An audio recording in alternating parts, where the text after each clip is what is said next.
ये है आज का विषय इसलिए है क्योंकि खबर आप तक पहुंची होगी। टीसीएस ने इस फाइनेंशियल ईयर के लिए 2% छटनी का टारगेट लिया है। बाकायदा कंपनी ने इसको अनाउंस किया है और 6,13,000 कर्मचारी हैं टीसीएस के वर्ल्ड ओवर, भारत को मिलाकर बाहर जो लोग काम करते हैं उसमें 2% हटाएंगे, मतलब करीब 12,000 लोगों को वो हटाएंगे। इसके लिए उन्होंने कारण भी गिनाए हैं कि क्यों ऐसा करना पड़ रहा है। बेसिकली उनका फोकस भविष्य के लिए अपने आप को तैयार करने पर है, जैसा उनका कहना है, और इसके लिए वो अपने वर्कफोर्स को रीडू कर रहे हैं। और अब जो लोग हैं जिनको नौकरी चाहिए, जॉब मार्केट में जो नए नए आए हैं वो लोग, और वो स्टूडेंट जो अभी पढ़ाई कर रहे हैं, बाद में जिन्हें जॉब मार्केट में आना है, उनके लिए ये जानना बड़ा ज़रूरी हो गया है कि चल क्या रहा है और आज से 4 साल 5 साल के बाद स्थिति क्या होगी, मार्केट क्या होगी, ये समझना बड़ा ज़रूरी है। इसके लिए हमने खास मेहमान बुलाए हैं। पहले आपका परिचय कराते हैं। हमारे साथ सहाना सिस्टम्स के वाइस प्रेसिडेंट हैं और जो कि आईटी एक्सपर्ट भी हैं, उमंग शाह साहब, और साथ ही ग्लोबल हंट के एमडी सुनील गोयल साहब भी हमारे साथ हैं। समझना चाह रहे हैं कि चीज़ें शेप अप कैसे हो रही हैं, आने वाला समय कैसा होने वाला है। आईटी सेक्टर में खास करके सबसे ज़्यादा युवा जो है हमारे जाते हैं, बड़े उम्मीद से जाते हैं। सुनील जी, आपको क्या लग रहा है, किस तरीके के चेंजेस हो रहे हैं जिनकी वजह से ये सब चीज़ें भी सामने आ रही है? देखिए, ये एक तरह का जनरेशन शिफ्ट है अगर आप मेरे से पूछेंगे तो, विद इन टेक्नोलॉजी के एरिया में। और जैसे आप हम लोग शायद 4G 3G 4G 5G तो सुने, वो भी जनरेशन शिफ्ट था। तो विद इन टेक्नोलॉजी में भी एक जनरेशन शिफ्ट है, और जनरेशन शिफ्ट इस तरीके का है कि टेक्नोलॉजी को टेक्नोलॉजी ही रिप्लेस कर रही है। तो उसमें ये सबसे ज़्यादा ज़रूरी है कि हर इंडिविजुअल, हर प्रोफेशनल अपने स्किल सेट्स को अपग्रेड करे, और अपग्रेड करने के साथ साथ जो न्यू एज की टेक्नोलॉजीज है, जो नए इनोवेशंस हैं, जो न्यू वे ऑफ वर्किंग है, उसको अडॉप्ट करें। अगर आप याद कीजिए, गूगल से पहले हर चीज़ बुक से सर्च की जाती थी, या मैनुअल रिसर्च की जाती थी, या उसकी लिस्टिंग की जाती थी। जब वो सर्च इंजन आए, गूगल आया, या बहुत सारी चीज़ें हुई, तो बहुत सारी इंफॉर्मेशन ह्यूमन से मशीन पे डिपेंडेंसी हो गई। उसी तरीके से अगर आज के डेट में देखें तो जो एआई आया है, जो जनरेटिव एआई आया है, या जो भी एआई के जो भी फॉर्म्स आए हैं, वो हर एप्लीकेशन पे, हर इंडस्ट्री पे एक पॉजिटिव इम्पैक्ट लेके आ रहे हैं। पॉजिटिव इम्पैक्ट ये है कि वर्क करने की एफिशिएंसी बढ़ गई है लोगों की, डेटा और इंफॉर्मेशन से ज़्यादा सटीक आउटकम दे रहे हैं, डिसीजन मेकिंग ज़्यादा प्रॉपर हो गए हैं, और बहुत सारे रिपीटेटिव जॉब्स जो थे वो मशीन कर रही है उसके अंदर में। तो इसके अंदर ह्यूमन के लिए क्या चैलेंज है और ह्यूमन के लिए एडवांटेज क्या है, इसमें अगर आप देखें तो मुझे लगता है कि इस जनरेशन शिफ्ट होने की वजह से सबसे बड़ा एडवांटेज तो ये है कि अब काम बहुत जल्दी जल्दी हुआ करेंगे, बहुत जल्दी जल्दी रिजल्ट आया करेंगे। कोई भी इंफॉर्मेशन को आपको प्रोसेस करने में बहुत ज़्यादा टाइम नहीं लगेगा।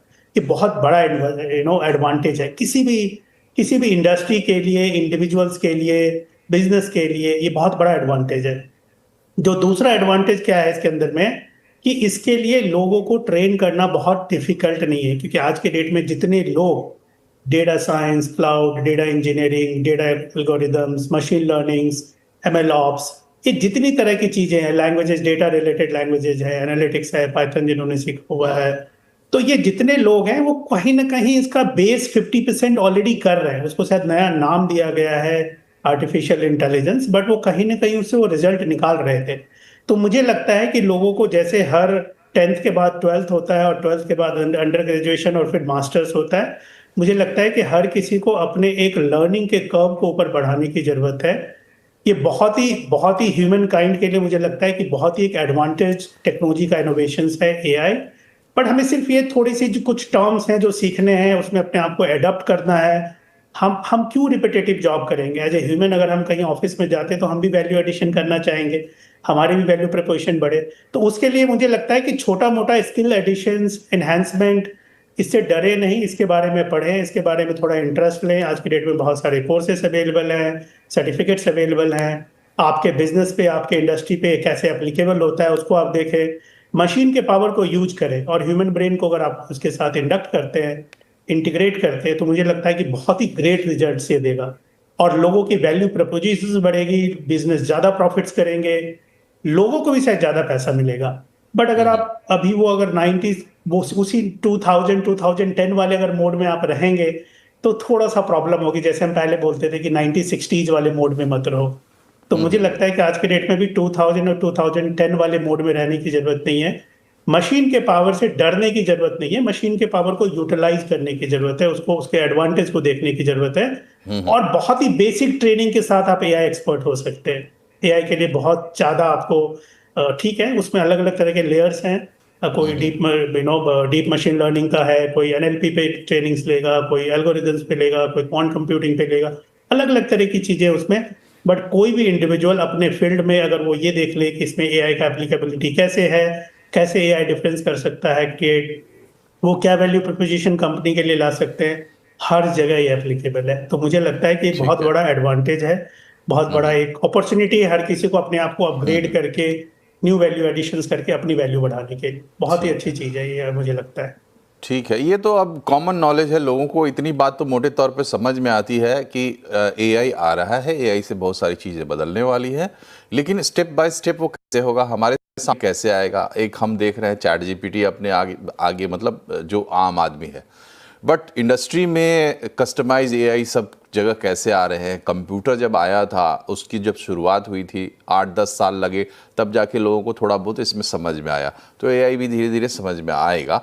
लेकिन एक बात ये भी है कि जिसको कहते हैं एआई वॉशिंग, वॉशिंग एक टर्म यूज़ होता है मार्केटिंग में, जैसे पिंक वॉशिंग कहते हैं कि अगर आप महिलाओं से जुड़ी चीज़ें हैं जो है उनको पिंक करके कि ये खास है, अपने तरीके का है, उसको फेमिनिज्म से जोड़ के बेचते हैं। तो वैसे ही एआई भी है कि किसी भी चीज़ में आप डाल दीजिए कि भाई इसमें एआई है, तो वो चीज़ बिक जाएगी। तो उसी अंदाज में भी कुछ एआई का इस्तेमाल भी हो रहा है अभी इस वक्त, क्योंकि ठीक ठीक किसी को भी पता नहीं है।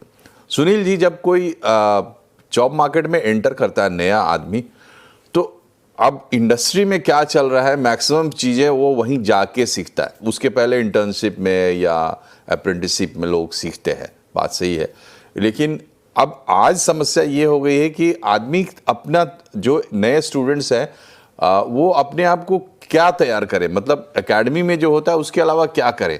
तो जो बिगिनर्स हैं उनके लिए कुछ मोटी मोटी सलाहें चाहिए जो कि सबको अप्लाई करें और बेसिक डिसिप्लिन माने इसको। देखिए, इसके अंदर मैं थोड़ा डिवाइड कर देता हूँ। अगर आप ओवरऑल जो कॉलेज से बच्चे पास आउट होते हैं, अगर उनके रेशियो को देखें, शायद सिर्फ 10-15% या मैक्सिमम 20% तक ऐसे लोग होते हैं जो इंजीनियरिंग में होते हैं, और इंजीनियरिंग के अंदर भी उसके 25% ही लोग होते हैं जो कंप्यूटर साइंस या इलेक्ट्रॉनिक या कम्युनिकेशंस के होते हैं। उसके अलावा लोग मैकेनिकल के होते हैं, सिविल के होते हैं, हार्डवेयर, इलेक्ट्रॉनिक्स, मैन्युफैक्चरिंग से बहुत सारे अलग अलग डिवीजन हैं, एविएशन हैं, बहुत सारे सेक्टर्स हैं जिसके लोग होते हैं आज के डेट में। ये जो एआई का जो इम्पैक्ट है, ये एआई का इम्पैक्ट सिर्फ सर्टेन बहुत ही लिमिटेड सेगमेंट में आया है, जहाँ पे कि एक जनरल जावा डेवलपर या इंफ्रास्ट्रक्चर सपोर्ट्स या कुछ डॉटनेट डेवलपर या किस तरह के जो बहुत ही generalise manpower large workforce driven environment होता था, वहाँ पे इसका सिर्फ इम्पैक्ट। बट एडवांटेज क्या है कि बाकी जितनी इंडस्ट्रीज हैं, चाहे वो मैन्युफैक्चरिंग हैं, एविएशंस हैं, ऑटोमोबाइल्स हैं, आज के डेट में लोकोमोटिव्स हैं, पावर है, एनर्जी है, इंफ्रास्ट्रक्चर्स हैं, कंज्यूमर है, रिटेल है, मॉडर्न ट्रेड है, फार्मा है, हेल्थ केयर है, लाइफ साइंसेस हैं, ये जितने भी सेक्टर हैं, हर जगह मार्केट का साइज बढ़ रहा है। आज के डेट में इंडिया में देखें तो हेल्थ केयर काफी बढ़ रहा है, हॉस्पिटल्स के चेन्स आ रहे हैं। पहले हमारे यहाँ शायद हेल्थ केयर को एनालाइज करने के लिए लोग नहीं होते थे कि कौन सा हॉस्पिटल कितना परफॉर्म कर रहा है, कौन सी स्पेशलिटी कितनी यूटिलाइजेशन में जा रही है, उनके यहाँ 1000 बेड्स हैं तो उसमें से कितना यूटिलाइज है, कौन सा अंडर यूटिलाइज है, कहाँ पे वेटिंग है, कहाँ पे अंडर यूटिलाइज है। इन हर चीज के लिए एक रिसोर्स की रिक्वायर्ड है। जब हम बात करते हैं तो आज के डेट में एआई, शायद इस पे भी हम खुद भी उसके ऊपर शायद कुछ रिसर्च कर रहे हैं, क्या एआई किसी को नौकरी ढूंढ के दे सकता है, क्या एआई किसी के रेज्यूमे को एनालाइज करके उसको रेकमेंड कर सकता है कि आपके लिए बेटर करियर प्रोस्पेक्ट्स क्या हो सकते हैं, कौन सी इंडस्ट्री, कौन सी ज्योग्राफी में ज़्यादा हायरिंग चल रही है, कहाँ पे कितनी सैलरी हो रही है। ये है बहुत सिंपल डेटा एनालिटिक्स है। अगर किसी के पास बेस डेटा है, उसके ऊपर बहुत सिंपल से एनालिटिक्स लग के एक रिजल्ट निकाल के दिया जा सकता है। मैं आपको इसका एक समरी बताऊं तो मैं ये बता रहा हूं कि इम्पैक्ट ऑफ द एआई का नेगेटिव साइड 3 से 5%, 7% है, पर इसका पॉजिटिव इम्पैक्ट 90 to 95% है। जैसे आपने बोला कि जो न्यूज में आता है कि इसकी वजह से जॉब चली गई, आप ये भी तो देखिए, क्या इन कंपनी के पास इतनी रिक्वायरमेंट थी कि इन्होंने 5 लाख 6 लाख लोग हायर कर लिए थे, या इन्होंने हायर करके अपने यहाँ बेंच पे बिठा लिया कि चलो कल को कोई यूएस की, यूरोप की या कहीं भी बाहर की कंट्री अगर आती है, हमको अगर एक रिसोर्स का 15 या 20 लाख देती है और हम रिसोर्स को 4 लाख या 5 लाख देते हैं, हमको डिफरेंस ऑफ मार्जिन कमा लेंगे हम उसमें। तो ये जो मॉडल था, जो बॉडी शॉपिंग का जो मॉडल था, वहां पे इम्पैक्ट एआई का पड़ा है और वो पड़ेगा और पड़ेगा आगे। बट जहां जहां स्किल्स की रिक्वायरमेंट है, इंडस्ट्री स्पेशलाइजेशन, हमारे देखिए लोकोमोटिव में कितनी डिमांड है आज के डेट में, ट्रेनें गवर्नमेंट इंट्रोड्यूस नहीं कर पा रही है, डे नाइट हायरिंग हो रही है आज के डेट में। डिफेंस रिसर्च में देखिए प्राइवेट कंपनी जा रही है, वहां पे चल रहा है, मैन्युफैक्चरिंग है, सेमीकंडक्टर का डिविजन देखिए।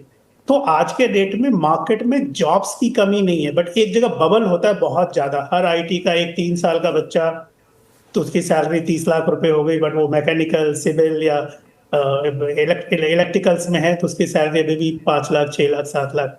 तो बबल थोड़ा बस्ट हुआ है और उस बबल को और भी इम्पैक्ट पड़ेगा। बट उसके अलावा जितनी भी इंडस्ट्रीज हैं 70 80 90% तक हर जगह जॉब की ग्रोथ है।